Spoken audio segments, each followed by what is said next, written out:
హీరోలు దర్శకులుగా మారడం మనం చూసే ఉంటాం, కానీ దర్శకులు హీరోలుగా మారడం అన్నది మాత్రం చాలా అరుదుగా వింటూ ఉంటాం. ఇన్ఫ్యాక్ట్ అలా సక్సెస్ అయిన వాళ్ళు కూడా చాలా తక్కువ మంది ఉంటారు.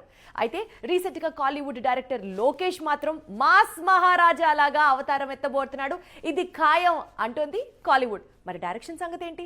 లోకేష్ కనగరాజ్ గురించి పెద్దగా పరిచయం చేయాల్సిన పని లేదు. ఖైదీ, విక్రమ్, లియో లాంటి చిత్రాలతో తమిళనాట అగ్ర దర్శకుడిగా మారాడు. ప్రస్తుతం సూపర్ స్టార్ రజనీకాంత్ కోసం కథ రాస్తున్నాడు. త్వరలోనే ఈ సినిమా షూటింగ్ ప్రారంభం కానుంది. నిన్నటి వరకు లోకేష్ అంటే టాప్ డైరెక్టర్, కానీ ఇప్పుడు హీరో మెటీరియల్. అతన్ని హీరోగా పెట్టి సినిమాలు తీసేందుకు తమిళనాట దర్శక నిర్మాతలు పోటీ పడుతున్నారట. ఇంత సడన్ గా లోకేష్ హీరోగా మారటానికి రీజన్ శృతి హాసన్ రిలీజ్ చేసిన ఎనిమల్ సింగిల్. ఈ వీడియోలో తొలిసారి నటుడిగా దర్శనమిచ్చాడు లోకేష్. ఈ పాటకు కమల్ హాసన్ లిరిక్స్ అందించారు.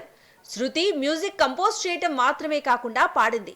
తమిళనాట ఎంతో పాపులారిటీ ఉన్న దర్శకుడు లోకేష్ ను ప్రధాన పాత్రలో చూపిస్తే ప్రేక్షకులు ఆశ్చర్యపోతారు అనుకుంది శృతి.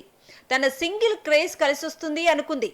కానీ లోకేష్ కనిపించిన విధానం, అతని నటనలో ఈ సింగిల్ ను ఎక్కడికో తీసుకెళ్లింది.